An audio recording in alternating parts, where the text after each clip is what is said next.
There is a force in the human mind that rarely announces itself, yet it quietly shapes the way you walk into a room, the risks you take, the relationships you build, and even the dreams you allow yourself to imagine. It doesn't shout, it doesn't break down doors, it doesn't threaten you the way fear or anger does. Instead, it operates like a silent blueprint, hidden beneath the floorboards of your identity, influencing everything while remaining almost invisible. And if you've ever felt like there is something fundamentally wrong with you, even if you can't explain why, then you have met this force. Its name is shame. Most people misunderstand shame. They confuse it with guilt, or they treat it like an occasional emotion instead of what it truly is, a psychological operating system. Guilt says, you made a mistake. Shame whispers, you are the mistake. And that tiny shift in language is powerful enough to rewrite the entire story you tell about yourself. Think about this. When you feel guilty, you can repair, adjust, apologize, grow. Guilt points to a behavior. But shame targets the core of who you are. It takes one moment of embarrassment, one harsh word from someone you trusted, one social rejection, and it turns it into a lifelong identity statement. If guilt is a traffic sign, shame is a tattoo. It sticks. And here's the most surprising part, shame is quiet. You rarely hear it clearly. Instead, it comes through feelings, hesitation, self-doubt, the sudden urge to shrink in size, the instinct to stay silent when you want to speak. Have you ever felt like you needed to tone yourself down to be accepted? Have you ever walked into a meeting thinking, don't screw this up, before you even said a word? Have you ever looked at your own reflection and felt a flicker of disappointment without knowing exactly why? That is shame, quietly tugging the strings behind the curtain. In American culture, this silent influence is everywhere. It shows up in childhood when a kid is told, stop crying, you're fine, or don't embarrass me. It shows up in school when students compete for grades, body image, popularity, belonging. It shows up in adulthood when success becomes the measure of worth, when mistakes feel like personal failures, when vulnerability feels dangerous. Shame thrives in a world where people are constantly evaluated, social media likes, performance reviews, dating apps, endless comparison. And many people grow up believing one poisonous idea, being myself is not enough. But let's go deeper. Shame is not just an emotion, it's a program. It builds internal rules, rules you didn't ask for, rules you never consciously approved. It tells you, don't speak too loudly. Don't be too emotional. Don't fail. Don't stand out. Don't ask for help. Don't show weakness. Don't be different. And after hearing these messages long enough, you stop questioning them. They become a lifestyle. You start designing your choices, career, relationships, boundaries, not around what you want, but around what feels acceptable. And that is how shame becomes a blueprint. The problem is not that shame exists. The problem is that most people don't realize how deeply it has infiltrated their identity. They believe the voice of shame is their own voice. They think, I'm just not confident, or I'm not talented enough, or this is just who I am. But that's not true. Shame is learned. No one is born thinking, something is wrong with me. Children come into this world with wild authenticity. They dance badly, laugh loudly, ask 1,000 questions, get messy, try things without worrying whether they'll look stupid. That natural freedom is your original state. Then something happens. Someone scolds you.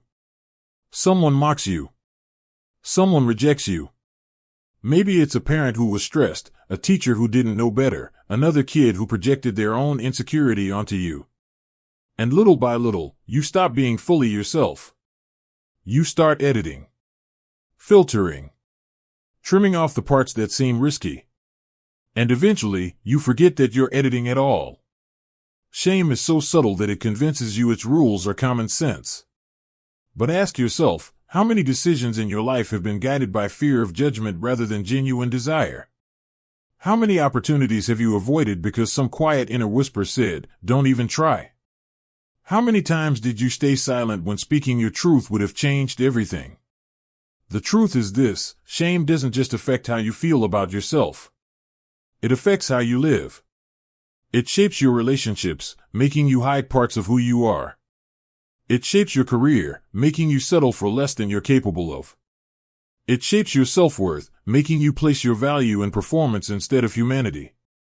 Shame compresses a whole person into a small, acceptable version of themselves. But here is the turning point of this entire journey. Shame is powerful only as long as it stays hidden. Once you uncover it, once you put a flashlight on this silent blueprint, you begin to see that the architecture of your inner world can be redesigned. Shame does not define you. Shame is not your identity. Shame is a story someone else planted in you long before you had the power to choose. And that means you can choose differently now. In the next section, we're going to trace shame back to its roots, not to blame anyone, but to understand the moment the blueprint began. Because when you understand where the story came from, you finally gain the authority to rewrite it. If you want to understand why shame feels so personal, so ancient, and so deeply woven into your sense of self, you have to go back to the first years of your life, the years you barely remember, but that shaped everything. Shame doesn't suddenly appear in adulthood. It doesn't show up the moment you make a mistake at work or the first time someone breaks your heart. Shame is planted much earlier, in the small, subtle, ordinary moments of childhood. It grows quietly, like a vine wrapping around your identity, long before you're old enough to realize what's happening. Think about how children come into the world. They don't censor themselves. They don't think, what will people think if I laugh like this, or is it embarrassing to cry right now? A child dances without rhythm, sings off-key, asks endless questions, explodes with emotion, and expresses desires openly. That wild authenticity is their natural state. It was yours too. And yet, somewhere along the way, that authenticity became too much, too loud, too emotional, too sensitive. That's the moment the programming of shame begins. For many Americans, the first seeds of shame are planted in simple household phrases, phrases spoken not out of cruelty, but out of habit or stress. Stop crying, you're fine. Be a big boy. Good girls don't act like that. You're embarrassing me. Or even worse, the silent treatment, a disappointed look, a sigh, a parent turning away. Children don't have the emotional maturity to interpret these moments accurately. They don't think, Mom is overwhelmed or Dad is stressed from work. They think only one thing, something is wrong with me. That conclusion becomes a foundational belief. A child doesn't analyze behavior, they absorb meaning. And because belonging is a matter of emotional survival, the child makes a trade. If being fully myself gets me disapproval, I'll hide the parts that cause trouble. This is where the split begins, the separation between the true self and the adaptive self. You may remember certain moments, being compared to a sibling who always did things better, being told your curiosity was annoying, being laughed at for your appearance, your body, your feelings, your dreams. But many moments were so subtle that you absorbed their message without conscious memory. You saw a parent's frustration and believed it was caused by you. You noticed that praise came only when you behaved a certain way. You learned that affection was conditional. You learned that mistakes brought shame, not guidance. All these moments send a dangerous message to a child's developing mind: love is earned. Acceptance has rules.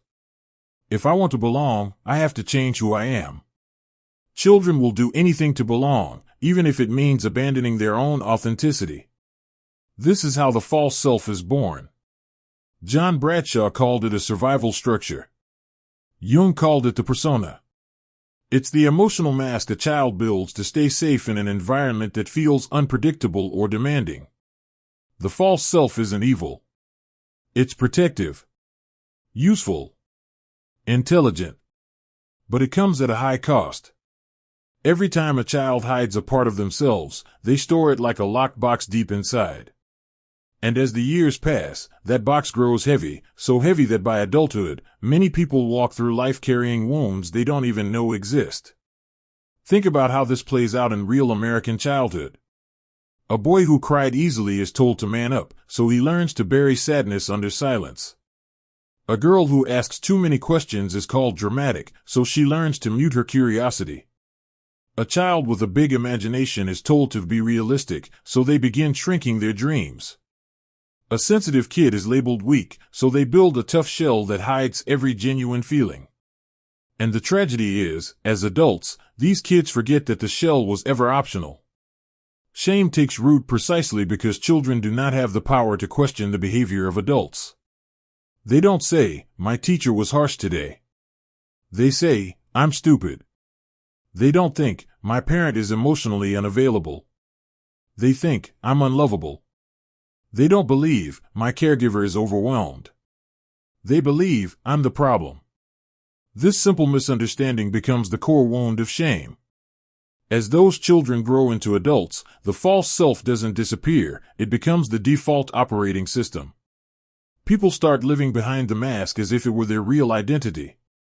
They choose careers based on what will earn approval, not what they love. They choose partners who validate the false self but never meet the true one. They hide emotions because vulnerability feels unsafe.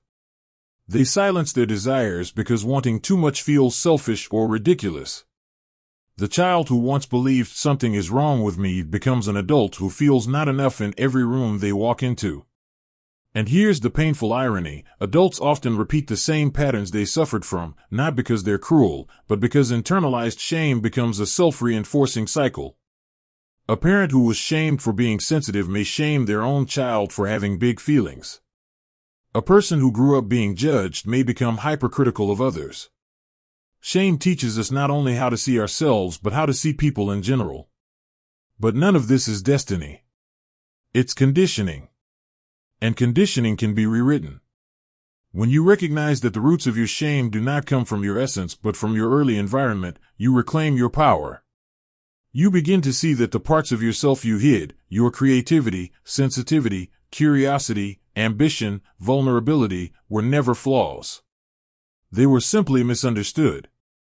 They were never unworthy of love. They were waiting for permission to return. And now that you understand where the programming began, you can begin to challenge it. In the next section, we'll look at how childhood shame transforms into the inner judge, the psychological surveillance system that monitors your every move. Because once you see how that judge operates, you can finally tell it, "I'm not a child anymore. You don't get to run my life." By the time childhood shame settles in, it doesn't just live as a memory or a feeling.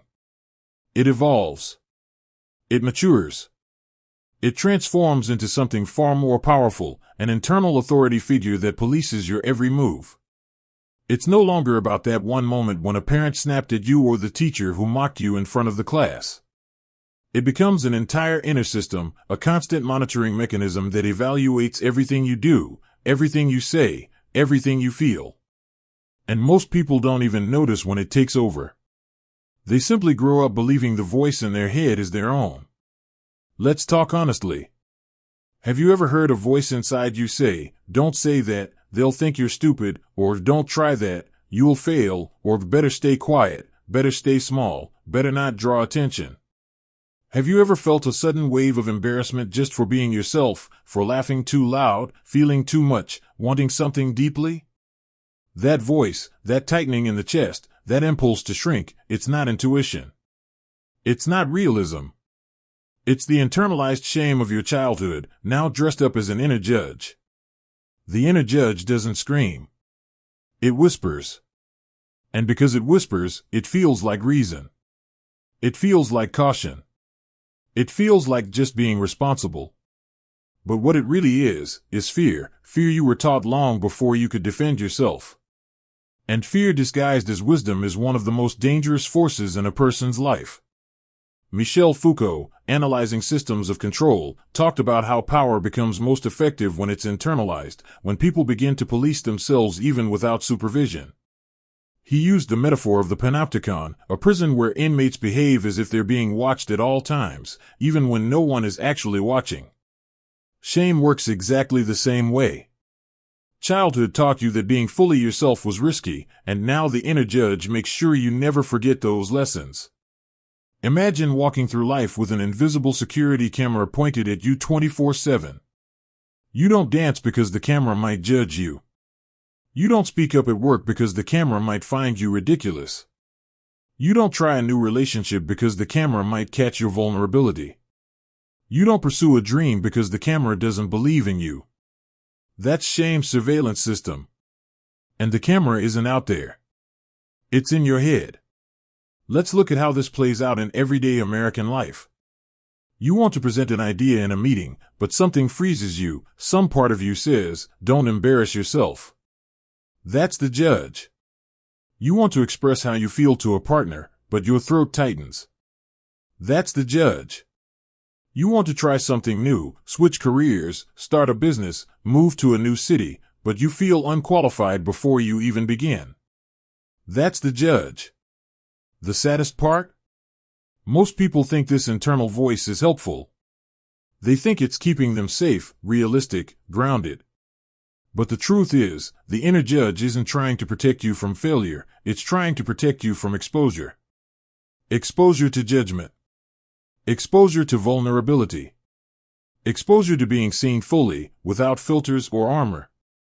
Because being seen is exactly what the child inside you learned was dangerous. This inner judge doesn't just shape your actions, it shapes your identity. It tells you what kind of person you are allowed to be. If you grew up being told you were too sensitive, the judge will punish you every time you feel something deeply. If you were told you were too loud, too curious, too bold, the judge will hold you back every time your real personality tries to emerge. If you were told to be perfect, pleasing, impressive, the judge will never let you rest because nothing is ever good enough. What makes the inner judge so effective is that it uses your own voice. It uses your own vocabulary. It sounds like you. So you trust it. You obey it. You let it guide your choices. You allow it to define what you think you deserve. And because the judge feels internal, it's easy to forget who actually taught it to speak. Here's the truth you need to hear: the inner judge is not your conscience. Your conscience guides you toward integrity. The judge pushes you toward self-erasure. Your conscience helps you differentiate right from wrong. The judge convinces you that you are wrong. Your conscience leads to growth and accountability. The judge leads to paralysis and shame. So how do you begin to dismantle this system? It starts with recognition. Notice when the inner judge speaks. Notice how it sounds. Notice the tone: cold, critical, suspicious, shaming. Notice that it rarely says anything empowering. Notice that it never inspires courage, only compliance. And the moment you begin to hear it as separate from yourself, something shifts. You start to create space between you and the voice. You start to ask, whose voice is this? Who taught me to talk to myself this way? Who told me I had to be perfect? Who taught me that being myself was dangerous? When you ask those questions honestly, you will uncover something powerful. The inner judge was built by people who themselves lived under shame. They passed down a pattern they never resolved. It was never yours to carry. And once you see that clearly, the judge loses authority. It doesn't disappear overnight. It's been running your life for decades, but its power begins to weaken. You stop obeying it automatically. You start questioning it. You start challenging it. And slowly, you reclaim your freedom. In the next section, we'll go deeper and expose the triggers and behaviors that reveal when shame is running the show. Because once you can identify the signs, you can finally take control back from the inner judge and begin rewriting the story of your life. By the time shame has turned into an internal surveillance system, it no longer shows up as a dramatic emotional outburst. It doesn't slam doors or declare itself. Shame is subtle. It's quiet. It's clever. It hides inside what feels normal. It masks itself as common sense, being realistic, or just the way I am. And because of that, most people never recognize it. They live their whole lives guided by shame without ever naming it, without ever questioning it, without ever noticing that they're following rules they never agreed to. So let's pull back the curtain. Let's expose the ways shame disguises itself inside your everyday thoughts, reactions, and habits. Because once you can identify the signs, once you can say, "Oh, that's not my voice, that's shame," your entire inner world begins to shift. Awareness breaks the spell. One of the clearest signs that shame is running the show is the language you use with yourself. Not the words you speak out loud, but the words you whisper internally in moments of stress or vulnerability. Shame speaks in absolutes. I'm a failure. I'm not enough. I always screw things up. Who do I think I am to try this? These phrases aren't about behavior, they're about identity. When your mind moves from "I made a mistake" to "I am the mistake," shame is behind the wheel. Think about your own inner dialogue. When something goes wrong, do you attack your choices or your character? Do you analyze what happened or immediately collapse into self-blame? Most people don't even hear the harshness in their internal tone because it has been with them since childhood. It feels familiar. It feels normal. But familiarity does not mean truth. Another sign of shame's influence is avoidance. Not laziness, not disinterest, avoidance specifically tied to being seen. You might avoid public speaking, avoid sharing ideas at work, avoid initiating conversations, avoid standing up for yourself, avoid trying new hobbies, avoid being photographed, avoid wearing certain clothes, avoid expressing real desires, avoid emotional honesty. Not because you're incapable, but because some part of you is terrified that if you are exposed, truly seen, people will reject you. Shame loves to whisper, "Don't draw attention to yourself," and people obey without realizing why. Then there's procrastination, the silent epidemic in modern American life. We tend to blame it on distraction or poor discipline, but at its core, chronic procrastination is often shame in disguise. When something matters to you, when it carries emotional weight, shame might tell you, "You're not good enough to do this well," or "If you try, you'll expose your limitations," or "Better delay than fail."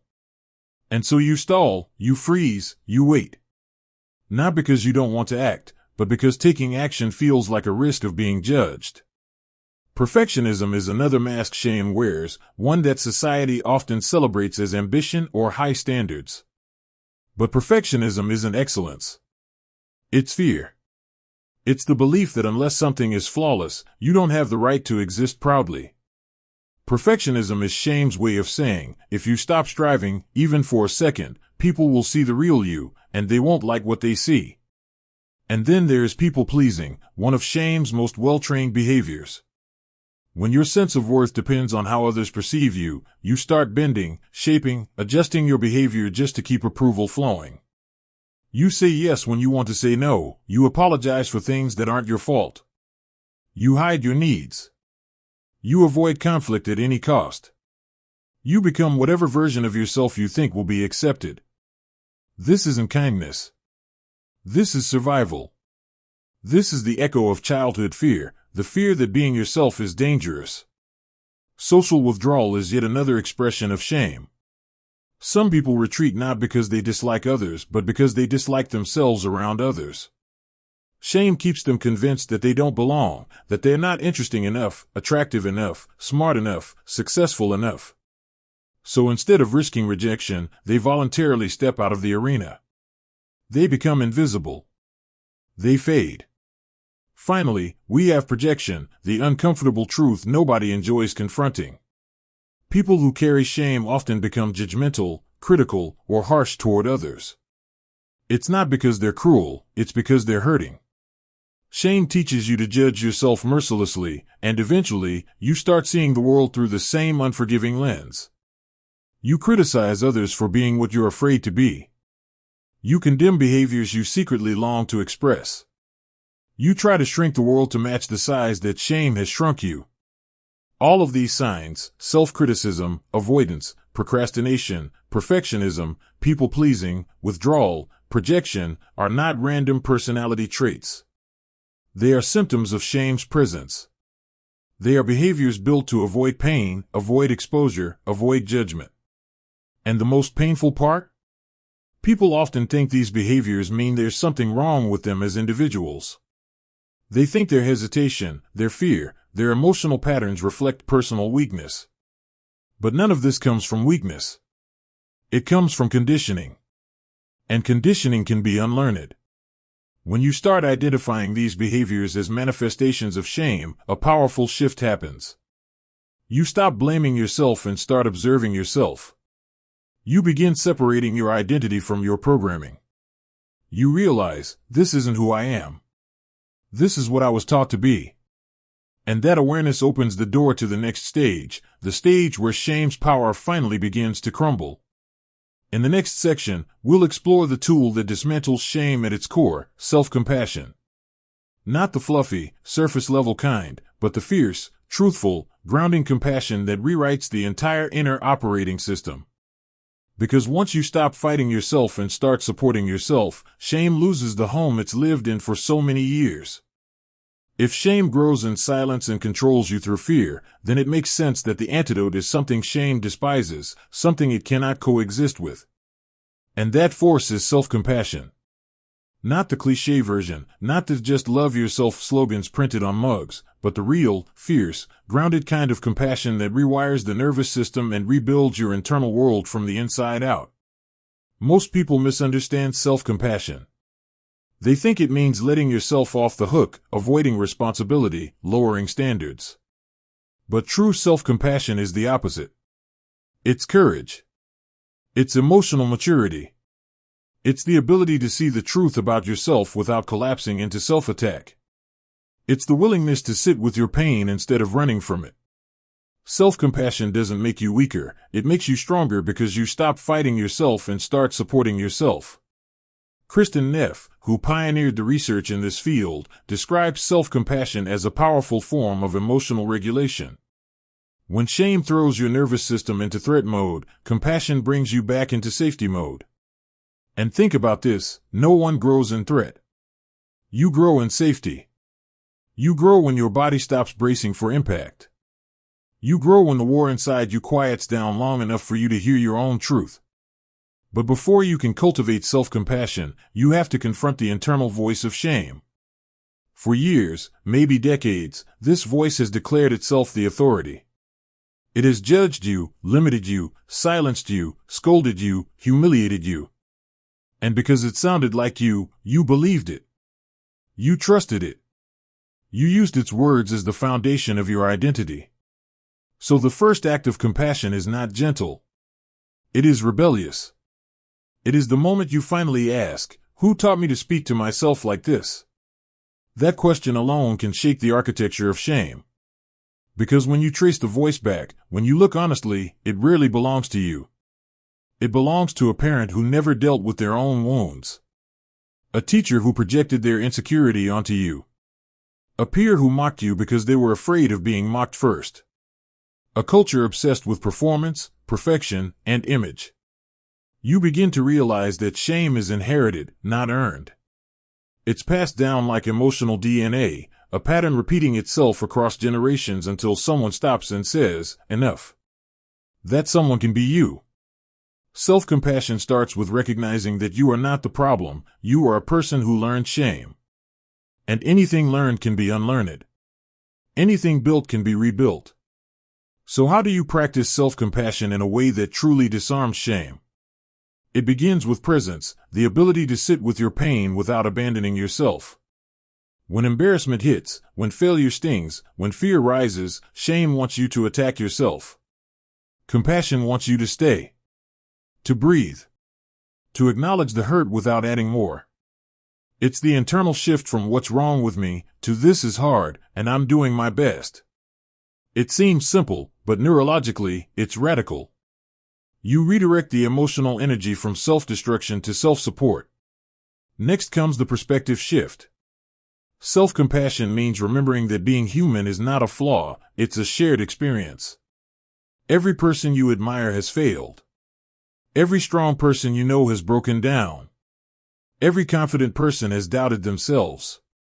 Shame isolates you by telling you you're the only one.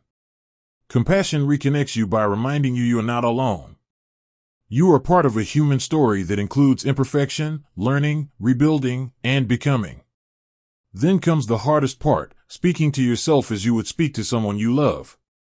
Sounds easy, but for people who grew up believing they had to earn love, this step feels impossible at first. But imagine this, if a child you cared about made a mistake, you wouldn't shame them. You'd guide them, encourage them, help them understand. You'd give them the emotional oxygen they need to grow.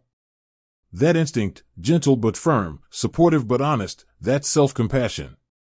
And giving it to yourself is not selfish, it's necessary.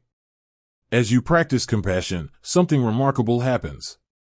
Shame loses its monopoly over your identity. It stops being the default voice. It shows up, but it doesn't take over.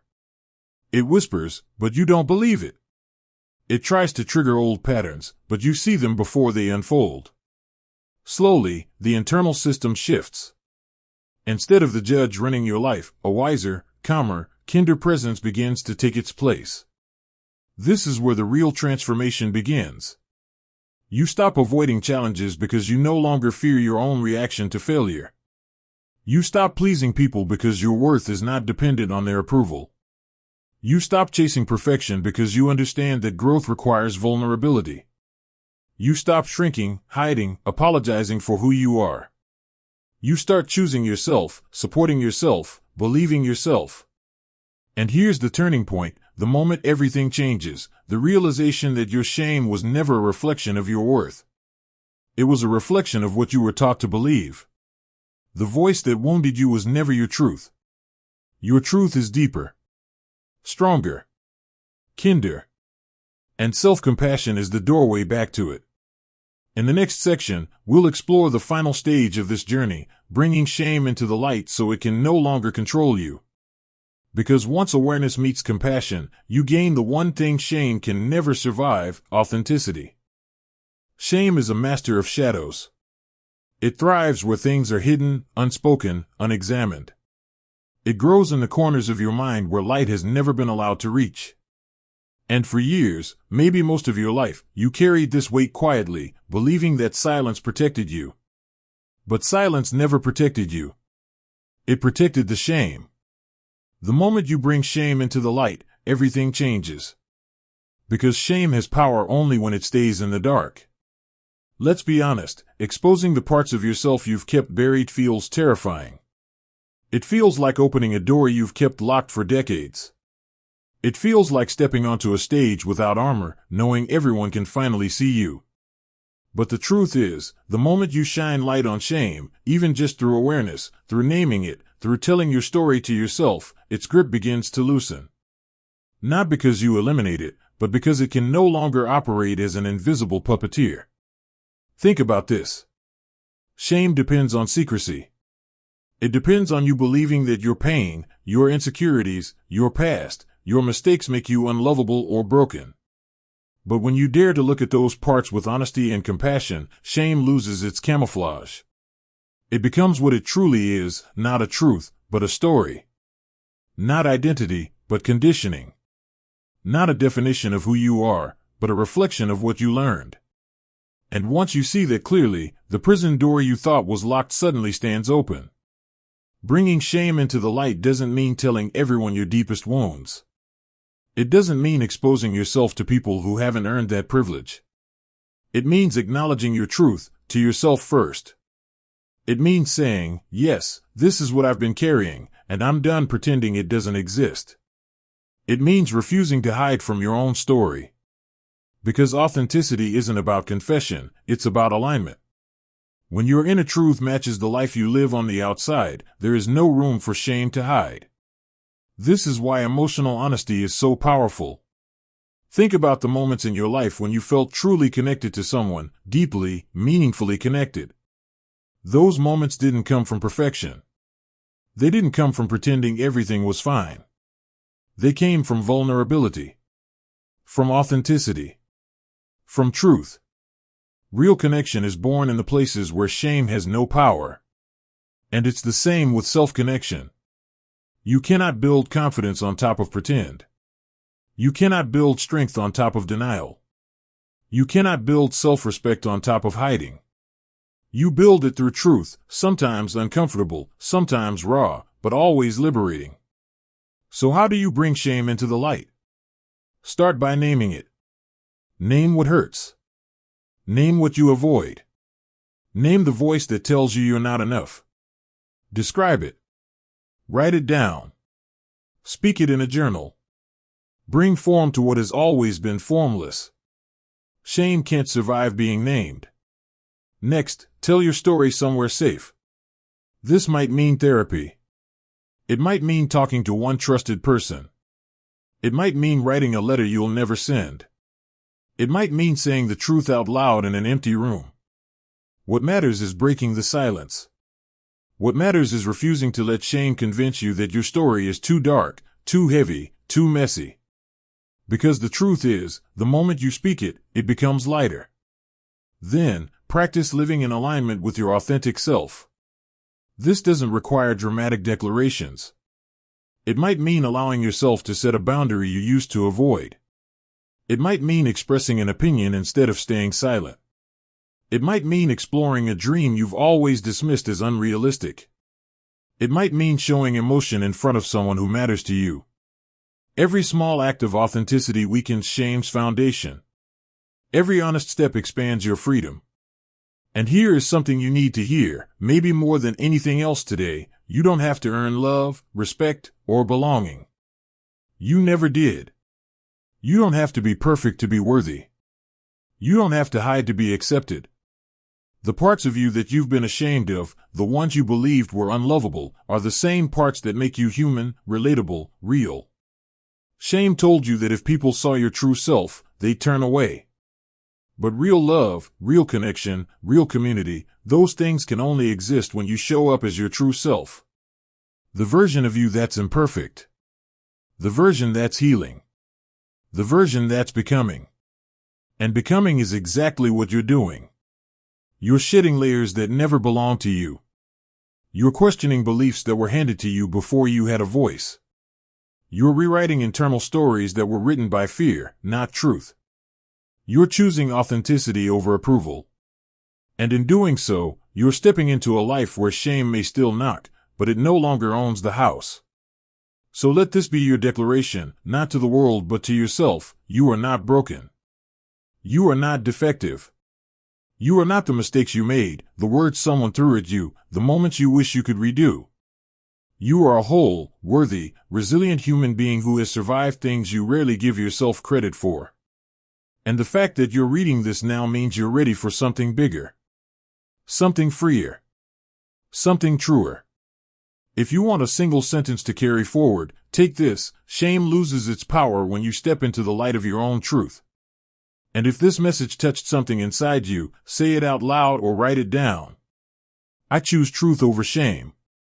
I choose myself. Because the moment you make that choice, your life begins to shift in ways you may not even imagine yet. Not because the past disappears, but because you do not let it define your future. If you're ready for what comes next, just tell me, and we'll continue building this journey. Thank you for staying with me until the end of this journey.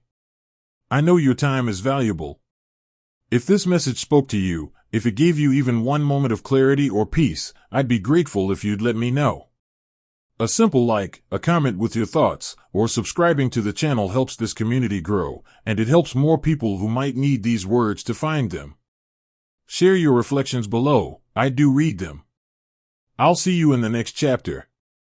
Until then, take care of your peace.